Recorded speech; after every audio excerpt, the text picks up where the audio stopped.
comment j'arrive à détecter que je commence à aller en surménage, je suis fatiguée tout le temps. Je suis fatiguée, j'ai pas l'appétit et j'ai pas envie de manger en fait. J'ai mal à la tête et c'est pas des petites migraines. Hein.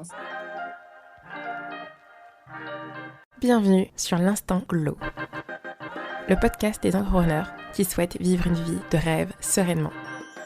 Cette semaine, j'accueille Benvinda du compte Limbola, la queen du storytelling. Dans cet épisode, on parle des signes du burn-out, l'importance d'avoir une vision de son bien-être dans son business, la puissance du journaling pour se comprendre, se connaître et mettre des plans d'action efficaces pour soi. Et aussi un dernier concept, life design à appliquer sur soi et son business. N'oublie pas, ces conseils ne remplacent pas la vie d'un professionnel. Je te souhaite une très belle écoute. Bonjour. Hello. Comment vas-tu? Oui, ça va super. Ça va. Ça a été un peu dur ce matin de se réveiller, mais ça va. Ça va. Merci de prendre le temps ce matin avec moi pour nous partager tes astuces. Je suis vraiment ravie que tu sois là. Est-ce que tu pourrais un petit peu te présenter? Comme ça, on a un point de vue un peu global de toi. Je m'appelle Benvinda, j'ai 28 ans et j'ai créé une entreprise qui aide en tout cas les entrepreneurs visionnaires à pouvoir reprendre leur vision grâce à leur histoire. Et aujourd'hui, ça va faire 3 ans que je la gère, 3 ans officiellement en tout cas que je gère cette entreprise. Avant, j'étais salariée à côté de mon business et aujourd'hui, je suis 100% à mon compte. Eh bien, félicitations pour ça. Qu'est-ce qui t'a amené, toi, aujourd'hui, en fait, à te dire que ton bien-être, c'était aussi une part essentielle pour que ça puisse faire aussi grandir dans ton business? Mes burn-out.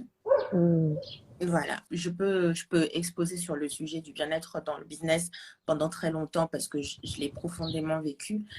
Cette approche, en fait, aussi, ce métier aussi d'accompagnateur qui te donne de manière très implicite cette posture de je vais aider les gens à atteindre leurs objectifs, à s'en sortir, à trouver des solutions à leurs problèmes. Et en aucun moment, toi, tu as ton mot à dire sur comment tu veux les aider et qu'est-ce qui t'arrange toi. En fait, comment, c'est-à-dire pas forcément à travers une offre, mais est-ce que c'est la manière la plus OK pour toi, pour préserver ton énergie ou encore, pour préserver ton énergie, garder le rythme pour mieux faire ton boulot après. Ça a été vraiment les deux, tu vois. Donc, je pense que je ne m'en étais pas rendu compte à ce moment-là parce que moi, je faisais ce qu'il y avait à faire. Ce qu'on nous dit tout le temps quand on crée une boîte, c'est répondre aux besoins. Et à aucun moment, je m'interrogeais sur est-ce que ça aurait de l'influence sur ma santé, de l'influence sur ma santé physique et mentale. Mais voilà, quand on va jusqu'à l'épuisement général ou on va au surménage, c'est là qu'on se rend compte en fait que oui, ça n'existe pas que chez les gens, ça peut vraiment nous arriver à nous aussi. Ah oui, je savais pas que tu avais vécu plusieurs burn-out. Oui. Et, 2. Et le ok. troisième allait commencer. C'est là que j'ai fait stop. J'ai détecté le troisième et j'ai dit non. J'ai dit non, hors de question de rentrer encore dans cet état-là. Et vraiment, je laisse tomber. Donc le troisième, c'était le tout récent. C'était en 2021, en juillet. Et là, dès que j'ai vu que ça a commencé, je me suis coupée de tous les réseaux sociaux pendant au moins un mois. J'étais absolument pas présente. Tout ce que j'avais à faire, c'était de voyager, de me reposer. Et en plus, à cette époque, comme j'étais salariée à côté, je voulais finir mon contrat parce que j'étais sur le point de finir mon contrat en rupture conventionnelle. Je me suis dit, laisse-toi le temps de finir en fait. Comme ça, quand tu reviens, tu es moins préoccupée par il faut que je crée du contenu, il faut que je documente ce que je fais de mes journées, il faut que il y ait plein de choses en fait que je voulais plus faire parce que j'avais besoin de cet espace pour moi. Et heureusement que j'ai détecté les choses avant que le pire n'arrive. D'accord. Ok, parce qu'à chaque fois, c'est le même cycle en fait qui se remet en route. Ouais. Pour toi, c'est ok, c'est la même dynamique. Ouais. Il y a énormément Ouais, c'est vraiment, on va dire que c'est vraiment un schéma qui se répète et qui se répète de manière constante. Et heureusement que je l'ai détecté en fait.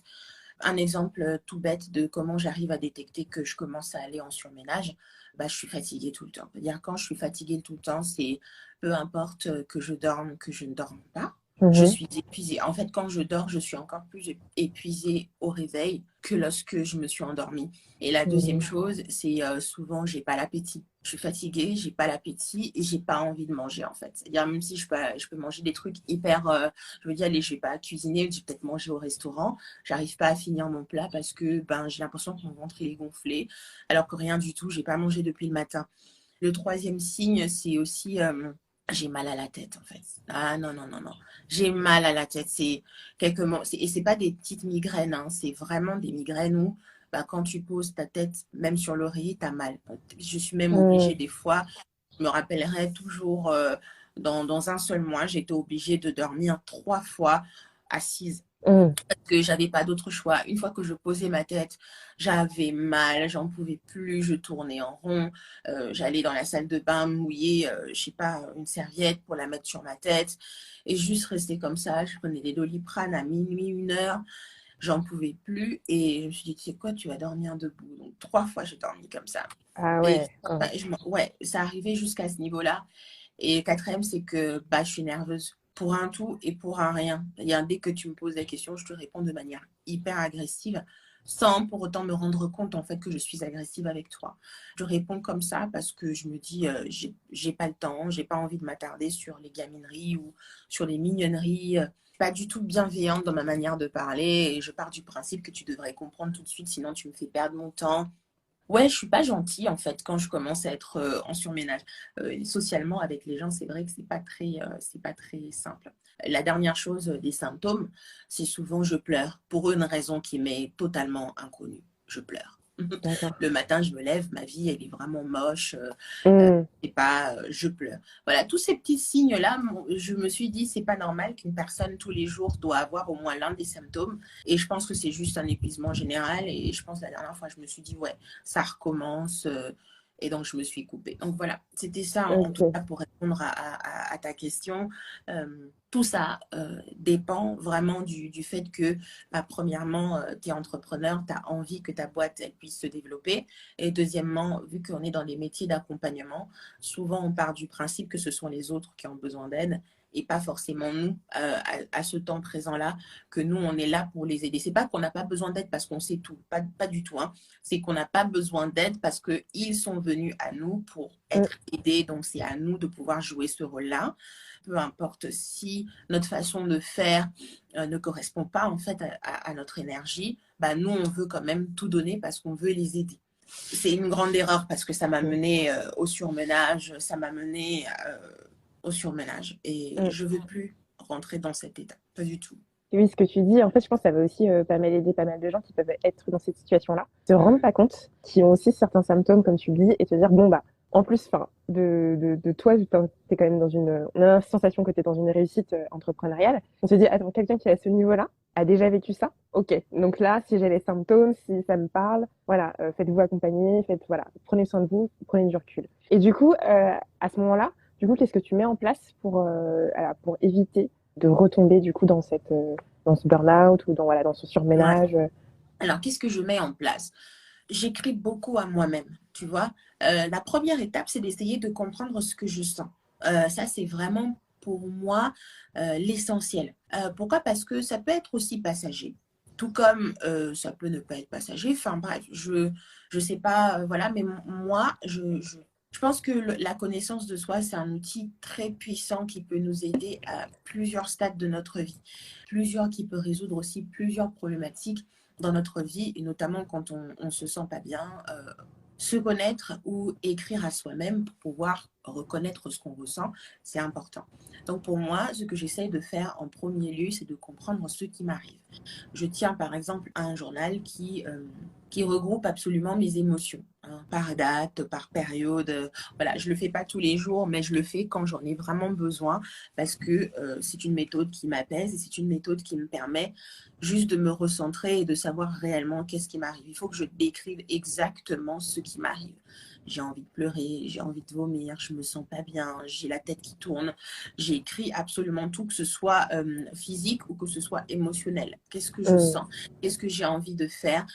Qu'est-ce qui me semble impossible à faire et qu'est-ce qui me semble possible à faire, on va dire, dès demain. Ok? Donc, c'est un peu ça, juste pour sortir les choses, faire émerger les choses à la surface. Ensuite, si je vois que j'ai les moyens de pouvoir régler ça tout seul, eh ben, c'est simple, je peux peut-être faire de la priorité, c'est-à-dire quelque chose de beaucoup plus facile ou beaucoup plus difficile. Le beaucoup plus difficile pour moi, ça ressemble à sortir tous les matins pour faire mon running. Le beaucoup plus facile pour moi, ce serait par exemple changer mon alimentation et arrêter de manger tel ou tel autre plat parce que je pense que ça me rend lourde, ça me rend tout ça, ça c'est beaucoup le plus facile, le plus accessible pour moi. D'autres personnes, ce serait bien évidemment faire leur running le matin, tu vois.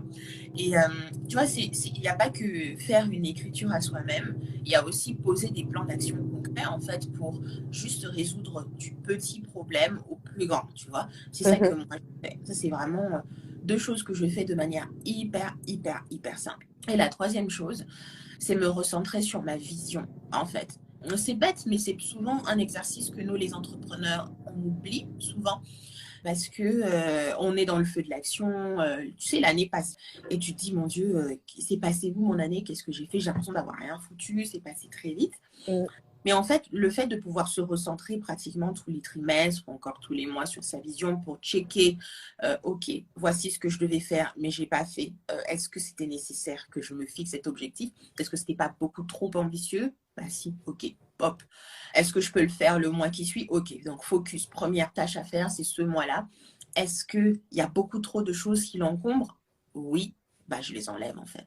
Tu vois, cette capacité de réajuster aussi les choses au fur et à mesure, ça nous évite de très vite tomber dans la surcharge, en fait, de beaucoup. Alors, je comprends qu'il y a des choses qui peuvent venir aussi en chemin. Par exemple, tu as plein de demandes d'un coup et tu sais pas d'où est-ce que ça vient, tu vois. Enfin, ça arrive. C'est un problème heureux, on va dire, entre guillemets, mais ça reste un problème quand même parce qu'au bout d'un moment, tu n'auras peut-être pas le temps de pouvoir tout planifier pour que toi, tu sois à l'aise. Tu as des enfants à côté, tu es maman. Tu sais très bien que ton conjoint ou ta conjointe ne va pas forcément t'aider à tout faire, donc il faut que tu prennes tes responsabilités. Il faut que tu prennes du temps pour toi aussi. C'est important.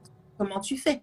Donc là, c'est le moment où quand tu vois qu'il y a plusieurs demandes qui arrivent, par exemple, plusieurs sollicitations de part et d'autre, OK, tu listes toutes ces sollicitations, tu te poses et tu dis, OK, dans toutes les sollicitations, quelle est celle que j'ai envie de faire le plus? Voilà, moi, c'est la question que je me dis. Celle qui m'emballe, celle que j'ai vraiment envie de faire, je me dis, ce serait trop cool, je coche. Et le reste, est-ce que je peux les reporter? Je les reporte. Voilà, c'est pas le fait de dire oui qui va nous aider en fait à mieux nous sentir parce qu'on pense que c'est ça, mais c'est le fait de dire oui avec beaucoup de conviction et d'être sûr que ce oui est réellement un oui, tu vois. Donc voilà, tout ça, c'est pour moi, je me base énormément sur des méthodes introspectives qui m'aident à me recentrer sur ma vision, qui m'aident à comprendre ce qui m'arrive, à encore mieux gérer mes émotions et à mieux me connaître. Parce que je pense que depuis que je fais ça, depuis que j'ai cette approche, je me sens mieux, je me sens mieux gérée. Je me gère mieux, on va dire ça comme ça. Et du coup, cette approche, tu l'as mise en place depuis combien de temps? En toute honnêteté, c'est ouf parce que j'avais en ce moment, je suis en train d'avoir un live, un programme live qui va sortir sur le podcasting et j'avais hésité avec le journaling. Mais j'ai commencé par le podcast et ensuite le journal. En fait, j'ai commencé cette routine depuis mon 3e burn-out. Le presque burn-out. En fait, c'était vraiment la 3e fois que ça arrivait et je me suis dit, j'étais détectée. C'est fini, je rentre pas dans cette phase d'autodestruction. Qu'est-ce que je fais? Je me coupe des réseaux, tu vois, c'était trop ça. Et j'ai vachement documenté cette période-là. Ce qui s'est passé pendant cette période de surmenage, c'est que j'ai beaucoup documenté ce que je ressentais. Pratiquement tous les matins. Et même, je pense, quand je commençais à prendre la décision, je sentais l'appel de quitter mon travail salarié, j'ai commencé à documenter tous les matins. J'étais en train de me forcer et je m'écrivais, en fait, comment tu te sens? Qu'est-ce que tu as envie de faire? C'est quoi ton rêve, en fait, ultime? C'est quoi le niveau de ton énergie en ce moment? Dis-moi tout. C'est comme si je me parlais vraiment à moi, tu vois. Et j'allais mieux, tu vois. Et un jour, j'ai vraiment écrit à mon journal, salut, je pense que je vais vraiment dire à mon patron que je pars. C'était ouf, mais à chaque fois, j'avais l'impression de creuser cette force en moi et d'y aller. Et depuis, je ne fais que ça, pas seulement dans ma vie. Je le fais dans mon business, je tiens ce qu'on appelle un business journal. Je le fais pour recentrer ma vision en fait et mettre des plans d'action concrets. Ça peut être de la formation, ça peut être de la stratégie business, hein, ça peut être de la création de contenu, ça peut être plein de choses, mais tout ça grâce au journal. Autre chose aussi, c'est le journal de voyage. J'ai commencé le journal de voyage récemment parce que je voyais pas ça très important. Mais depuis que j'ai quitté cette vie-là de salarié, entrepreneur en même temps, ça me permet de faire un petit résumé de ce que j'ai appris, de mes destinations et de voir si en fait elles rentraient bien dans ma vision ou pas, ou peut-être c'est un nouveau truc que je devrais creuser. Enfin, je pars du principe que dans tous les jours, si tu veux vraiment rendre ta vie, ton existence assez intéressante pour toi, c'est d'arriver à voir ce qui est absolument extraordinaire dans l'ordinaire de tous les jours. Donc, Exactement. pour moi, c'est le journal, c'est vraiment l'outil numéro 1. C'est très, très puissant. Et puis oui, comme tu le dis, tu le fais sur plusieurs sphères de ta vie. Donc ça, c'est super intéressant. Et surtout d'avoir un peu des feedbacks, se dire, attends, en fait, j'avance. Voilà, mes réflexions, elles évoluent. Chaque mois, chaque année, quand je regarde, je dis, mais regarde mon évolution, de voir où est-ce que je vais. Que ce soit au point de vue santé, que ce soit au point de vue business, que ce soit au point de vue de la vie perso. Il y a aussi plein de choses qui évoluent aussi. Et puis le contexte aussi global du monde, hein, qui est aussi différent et comment on se sent aussi. Et ça, c'est vraiment quelque chose qui renforce ce que j'entends chez toi. Et ça, c'est super intéressant. Super intéressant. Et du coup, je vais te demander, que j'ai vu il y a quelques mois dans tes stories que tu parlais beaucoup de life design. Est-ce que c'est ça que tu es en train de un peu nous expliquer rapidement? Totalement. C'est ça le life design. Alors, le life design, pour moi, c'est quoi? C'est une façon de se reconnecter à son histoire pour prendre des décisions, que ce soit dans son business, que ce soit dans sa vie de tous les jours. En fait, c'est d'attirer simplement la personne, le business, la chose que l'on souhaite pour nous-mêmes. Et c'est une façon de faire aussi, effectivement, du journal. Moi, j'ai commencé à le faire depuis le début de l'année et ça m'a vachement aidée à faire quoi? À décider, en fait. La semaine dernière, j'ai annoncé à ma communauté que Miss Gas était fini. En fait, pour la petite histoire, Miss Gas, c'est mon programme d'accompagnement phare. C'est mon programme quoi, que j'appelais Make Your Story Great Again. J'appelais l'école du storytelling. Et j'ai mis fin à dire j'arrête en fait de le présenter et de le vendre. Ça m'a fait mal. J'ai pleuré. J'ai pleuré toute la soirée comme si je pleurais je sais pas quoi. Mais je me suis juste rendu compte que la personne que j'étais aujourd'hui n'était plus en phase du type de client qui correspond à cette offre-là. Tu vois, je peux upgrade et donc ce n'est pas cohérent. Toi, tu vois, et c'est là que j'ai vu, mon Dieu, ma façon de communiquer depuis le début de l'année. J'ai dit, ouais, il y a vraiment des incohérences entre la personne que je suis. C'est comme si je me forçais simplement à être présente, à faire des choses pour ne pas être inactive. Mais c'est pas vraiment ce que je veux. Et tu vois, du coup, là, j'ai juste réajusté. Et je me suis dit, en fait, c'est ça qui me bloque depuis le début d'année. Donc, je vais réajuster, je vais remettre en place des actions. Donc, le life design, ça peut se faire dans le business, ça peut se faire aussi dans le perso. Un exemple tout bête, ce début d'année, c'est là que j'ai détecté pourquoi je tombe toujours sur des gars pareils. En fait, tu vois, parce que j'attire. Alors là, j'avais mal fait. J'avais manifesté l'amour. Moi, je veux manifester mon mari. Je ne vais pas manifester un copain. Non, ça ne m'intéresse pas. Ça ne m'intéresse pas d'avoir un copain, entre guillemets. Et ce n'est pas que je n'ai pas envie d'en avoir. Franchement, merci. Non, mais je veux manifester l'homme qui deviendra le père de mes enfants et qui va m'épouser parce que j'ai envie de me marier. Aujourd'hui, j'ai vraiment une vision assez claire de la vie que je veux. Et je veux juste me marier, en fait. Est-ce que je suis prête? J'en ai aucune idée. Mais en tout cas, en ce qui concerne d'être avec un homme, je suis prête. OK? Et donc, c'est là qu'en faisant ce journal-là, je me suis rendu compte de toutes les erreurs que je faisais pour choisir mon homme, en fonction des critères que j'avais, qu'est-ce que je voyais en fait dans la relation, comment je me voyais moi pour être dans une relation et comment j'ai relu aussi tous les journaux que j'avais eu à faire. Et là, j'ai mis un plan d'action pour attirer le chéri. Alors, est-ce que je vais y arriver? Je l'espère bien parce que Je respecte toujours mes plans d'action. Donc, j'espère attirer mon mari d'ici peu. J'entends fin de l'année bientôt, mais d'ici peu. C'est un peu ça. Ok, ok. Ce concept, il est super intéressant. Voilà, d'avoir une vision forte sur ce qu'on veut, ce qu'on souhaite attirer, et donc dans toutes les sphères de notre vie. Et voilà, là, on parle de relations amoureuses, mais ça va être dans le business et dans la santé. Et du coup, ça, ce concept de life design, moi, je connais pas trop. Donc vraiment, j'ai appris grâce à toi. Donc, dans tes stories et tout, je me suis dit, oh, c'est intéressant. Et même les mind maps que tu montres un petit peu, enfin, on voit pas tout, mais un petit peu ce que tu montres, c'est assez intriguant. Est-ce que tu as vu ça quelque part ou c'était venu un peu toute seule, un peu... Non, je pense que je suis beaucoup plus attirée. Par exemple, sur Instagram, je suis beaucoup plus abonnée. Pour le divertissement, je suis très, très abonnée en fait au hashtag Journal Ideas, tu vois. D'accord, ok. Et c'est parmi mes seuls divertissements. Ça, et puis les comptes de voyage, travel. Parce que je trouve qu'il y a un apaisement dans le voyage.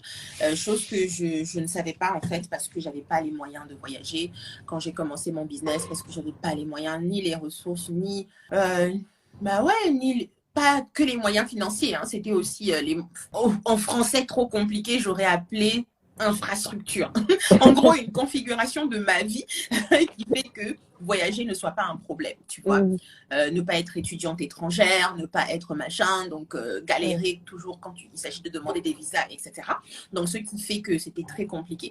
Et depuis qu'aujourd'hui, ma situation s'est vachement améliorée par rapport à avant, quand j'ai commencé, je me sens vraiment mieux et j'arrive à me dire, OK, je peux aller aux États-Unis, je peux me projeter. Et je trouve dans ce voyage un apaisement. Mais est-ce que j'ai découvert ces concepts-là en suivant beaucoup de comptes qui font du journal, en tentant des nouvelles méthodes, et par la suite, je me suis dit, tiens, et si je liais ça à ça, qu'est-ce que ça me donnerait, tu vois? Enfin, si je liais ça à ça, ok.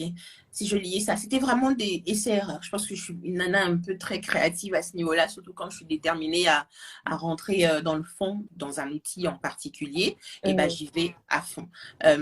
J'en parle pas souvent, je le dis pas souvent, mais oui, aussi, j'ai des mentors. Mais est-ce que mes mentors font beaucoup de journal? Je ne sais pas, parce que je n'entends pas beaucoup mes mentors en parler. Hein.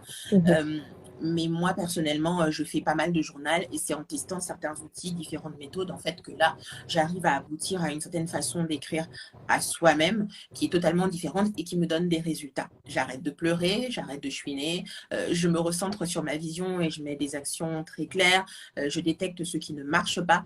Et si vraiment il y a un blocage, je vais voir un autre professionnel. Ça peut être un thérapeute, ça peut être un psychologue. Moi, les psychologues, ça ne marche pas trop. Je vais chez les thérapeutes. Ça me va beaucoup parce que j'ai testé pas mal d'approches et j'ai vu que la thérapie était vraiment celle qui était beaucoup plus adaptée à moi, surtout quand on couple avec l'hypnose. Je suis assez sensible à cette méthode parce que j'arrive à rentrer l'hypnose ou la méditation, les deux. J'arrive à aller vraiment plus loin et j'ai l'impression qu'avec ces méthodes-là, j'arrive à parler directement à mon inconscient. Et quand je me lève, je sais plus ce que j'ai dit, mais par contre, j'ai l'impression que mon inconscient a capté ce qu'il fallait capter. Et je sais pas, le lendemain, mes attitudes changent. Ok, donc c'est souvent ça. Ça a l'air un peu youp, mais mais c'est vraiment réel pour moi. C'est vraiment réel. Ok. Bah alors, merci hein, pour cet échange. Là, c'était riche en informations. Alors, il faut savoir qu'il y a plusieurs types de journal. En parlant, j'adore ce sujet. Ah, je vais y aller. Il y a plusieurs types de journal. Un journal n'est pas forcément obligé d'être écrit. Je rappelle, il n'est pas obligé d'être écrit. Il y a le journal écrit, il y a le journal parlé, et puis il y a ce qu'on appelle le scratchbooking, qui est une forme de journal, mais une espèce de journal à images. Ok ? Maintenant, quand il s'agit de ce qui me convient moi, c'est l'écrit. Pourquoi? Parce que, première raison, j'aime beaucoup écrire depuis très longtemps, mais au-delà de ça, j'ai compris pourquoi. Quand j'ai travaillé sur ma configuration humaine, c'est ce qu'on appelle le Human Design, moi je suis MG, je suis manifesteur générateur. Donc on est beaucoup plus sur ce côté de multi-entrée, donc je sais faire tout. En fait, pour te dire. Et mon énergie peut se développer dans plusieurs choses. Ou encore, quand je fais mon profil MBTI, il y a feeling à l'intérieur. Donc, ça veut dire que je suis médiatrice. Et moi, la médiation, ma médiation, mon type de médiation, ou les métiers qui sont adaptés à la médiation, il y a tous les métiers d'avocat, il y a les métiers d'écrivain, il y a les métiers de machin, tu vois. Et moi, ça se comprend par le fait que ma façon de vivre ou de mieux réfléchir, de mieux te parler, c'est pas à l'oral, c'est beaucoup plus à l'écrit. Et quand je termine d'écrire, c'est là que j'arrive encore à mieux m'exprimer. Donc, j'ai opté pour le journal écrit. Alors, le journal écrit, très concrètement, est-ce que je mets en place des routines? Oui.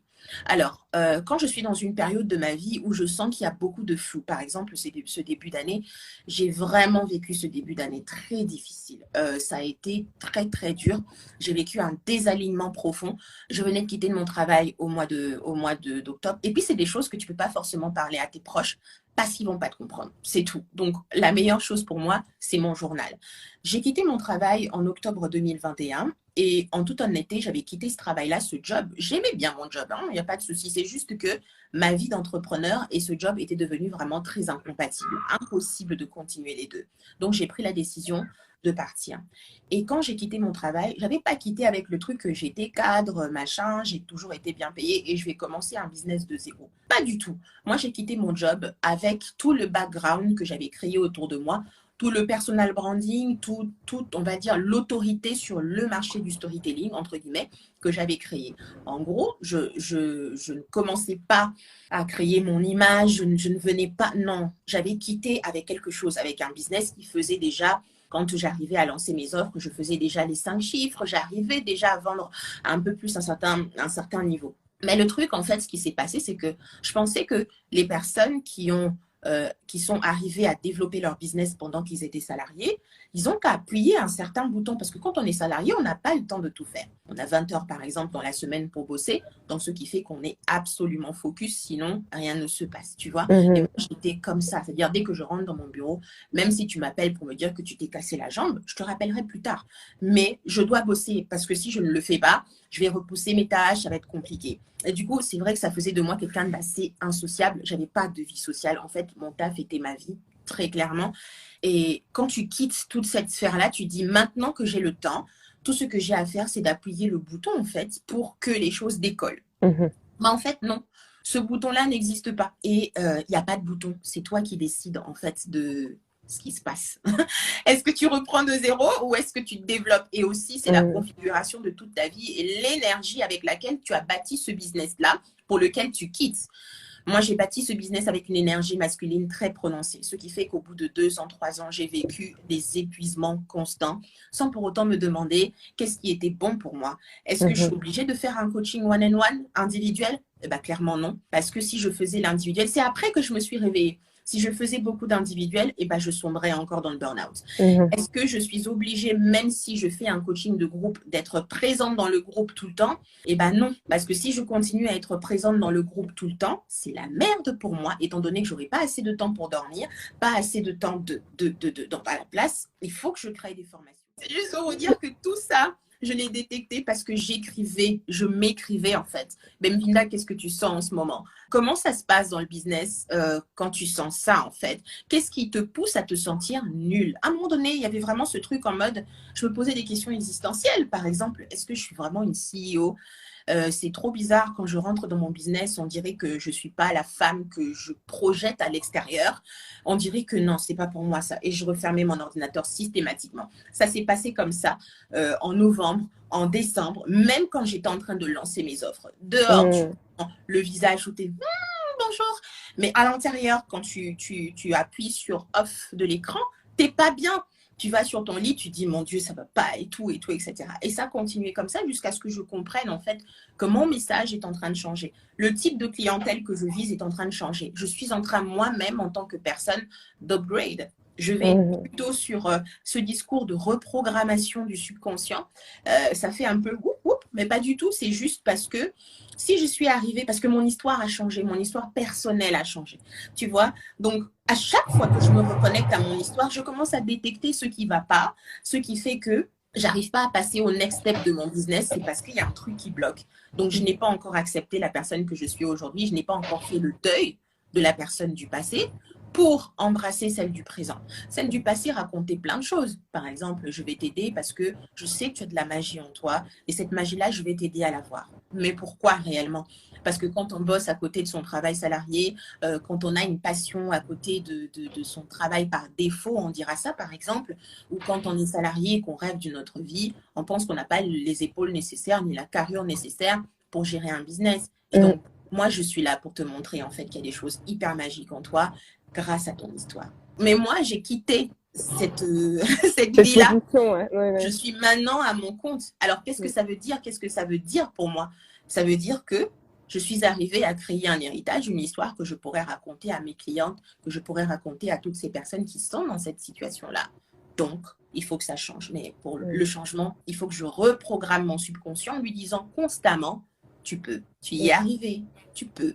Accepte que c'est comme ça, accepte que c'est comme ça. Ton message est en train de changer, la clientèle que tu vas forcément attirer va changer, les gens vont te voir différemment, tu auras un discours différent, ton histoire va être totalement différente, tes offres doivent être en relation avec qui tu es. Et si tu ne vends pas, c'est parce que ton énergie est configurée, elle est éparpillée. Et tout ça, j'y suis arrivée grâce au journal, parce que je tiens un journal que j'appelle Life Designs. Comme ça, je dessine ma vie, entre guillemets, pour atteindre mes objectifs. J'avoue qu'il y a un défaut dans ma façon de faire, c'est que je suis vraiment, vraiment très focus sur le business dans cette façon de faire et un peu moins dans le perso. J'aimerais beaucoup, au moins une fois par mois, documenter ma vie personnelle à travers ce journal-là. Par exemple, qu'est-ce que tu as fait, tu vois? Qu'est-ce que tu as fait? Au moins un petit objectif par mois pour prendre soin de moi ou bien pour faire ce que je suis censée faire dans ma vie perso. Exemple, passer mon permis de conduire, c'est un truc que je procrastine depuis longtemps parce que j'ai toujours vécu dans des grandes villes, parce que ça ne m'intéressait pas. Et aujourd'hui, j'en ressens le besoin parce que j'ai besoin d'être libre. Donc, dans la liberté, l'action de liberté, il y a permis de conduire. Et je procrastinais beaucoup trop. Et là, je me sens prête. Hier, dimanche, tu vois, je suis allée dans Ornicar. J'ai dit, allez, on va passer ce foutu code. Tu vois? Et tout ça, c'est parce qu'à un moment donné, on n'est plus dans l'action. On s'arrête. On s'arrête. C'est ça le truc. On n'est plus dans l'action. Exactement. On s'arrête pour se réapproprier le moment et pour se dire, OK, je vais recréer des choses. C'est important. C'est vraiment une forme de renouveau de ce que tu es en train de dire que voilà, tu as réussi à faire quelque chose que tu vois, t'imaginais pas autant peut-être. Et là, du coup, tu es dans une autre position. Tu te dis maintenant, mon statut a changé, ma vision a changé, j'ai envie d'autre chose. Tout ce renouveau-là, c'est aussi un vrai travail, comme tu dis.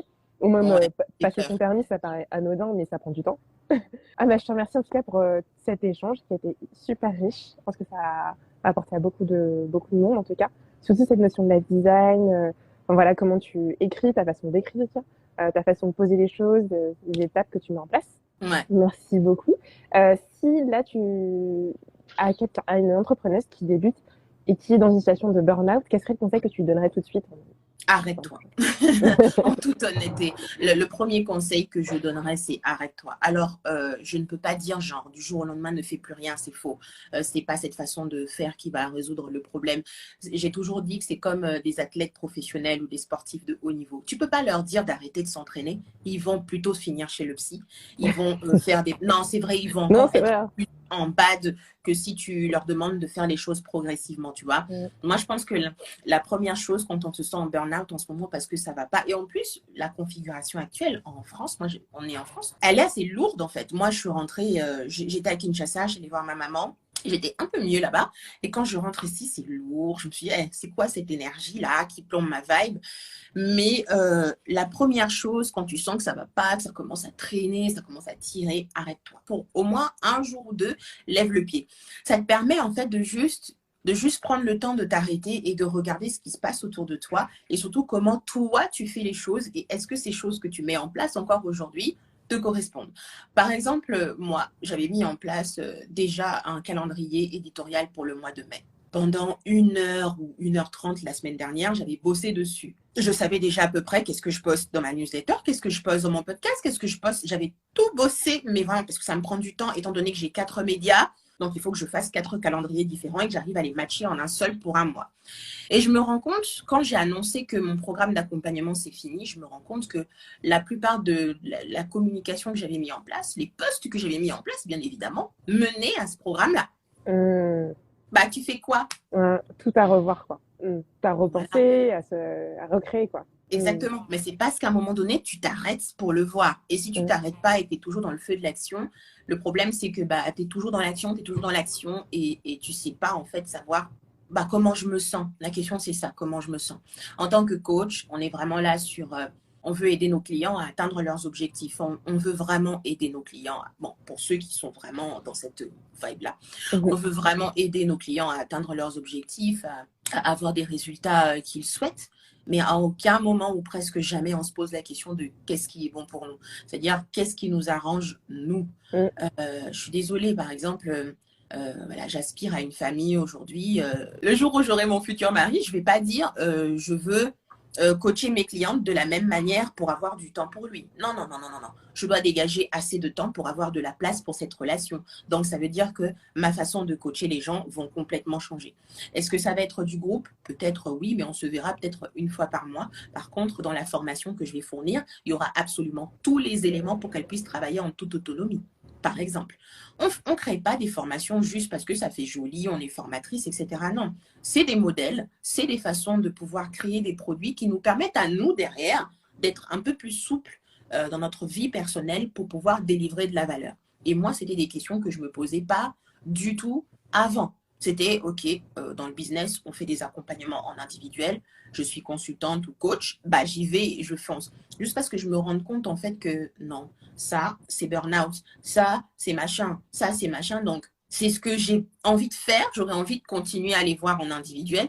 Mais au bout d'un moment, mon énergie n'y est plus. Et plus mon énergie baisse, moins j'arrive à faire un travail de qualité. Et ça, c'est juste pour mon client qui me fait confiance et qui me confie son argent, qui me confie son projet, qui me confie, on va dire, une partie de sa vie, en fait, parce que ça fait partie de ses rêves, c'est pas bon. Donc, je réajuste, je suis sincère avec moi, donc je serai assez sincère avec mon client. Tu vois, c'est un peu ça. Arrêtez-vous et écoutez-vous et posez-vous la question, qu'est-ce qui est bon pour moi? Ok, mon client veut ça, mais est-ce que ça m'arrange? C'est vraiment ce que je veux. Par rapport à ma vie aujourd'hui, est-ce que c'est la meilleure des configurations? Parce qu'on n'est pas là en business pour tout le temps être fatigué, pour tout le temps se dire, mon Dieu, cette semaine, je suis fatiguée, je suis épuisée. Il y en a maintenant on a beaucoup normalisé le fait d'être busy. Non, le fait d'être busy, c'est pas bien. Le fait d'être busy, it's not good. C'est ça, en fait, être busy, être surchargé, je suis dépassée. To be busy, c'est que I'm successful. Non, tu n'es pas successful. Soit tu n'es pas bien organisé, soit en tout cas, c'est toi qui ne veux pas libérer de la place pour toi. Tu es aussi une femme. Moi, maintenant, le mercredi, je termine. Si j'ai vraiment pas autre chose à faire, je me suis donné comme objectif, en tout cas, de terminer ma journée à 16h. À 16h, c'est fini, ciao, bye. J'arrête. Est-ce que je vais aller me faire les ongles si je ne les ai pas faits? J'irai. Est-ce que je vais aller à l'institut? Est-ce que je vais juste me promener le long du lac? Est-ce que je vais juste taking time for me. Parce que si j'ai quitté le salariat, c'est pas pour avoir le même rythme de salariat dans mon entreprise. À un moment donné, il va falloir s'arrêter, observer et vraiment se poser la question sincère. Est-ce que c'est ce que j'ai mis en place, ça m'arrange? Et avoir les épaules pour dire à son client non. Voici ma manière de bosser. Avec ça, je suis sûre que 100%, on va atteindre tel objectif parce qu'il y a ci, il y a ça, il y a ça. Juste être transparent avec son client, mais tout en tenant compte de ses besoins. Voilà, c'est ce que je vous dirais. Arrêtez-vous. Faites le point sur vos besoins, vos désirs, votre envie. Posez vos intentions. C'est un peu ça, hein, les phases du live design. Posez vos intentions. Mettez en place des actions qui vont vous aider, en tout cas, à arriver à ces intentions-là, à ce rêve, à ce goal que vous vous fixez. Et par la suite, prenez le temps de juste l'intégrer dans votre vie. Vous attendez quoi? Je sais pas. Aujourd'hui, tu vends un peu plus. Aujourd'hui, tu es un peu plus libre. Tu peux voyager. Aujourd'hui, par exemple, tu attends une famille, un bébé.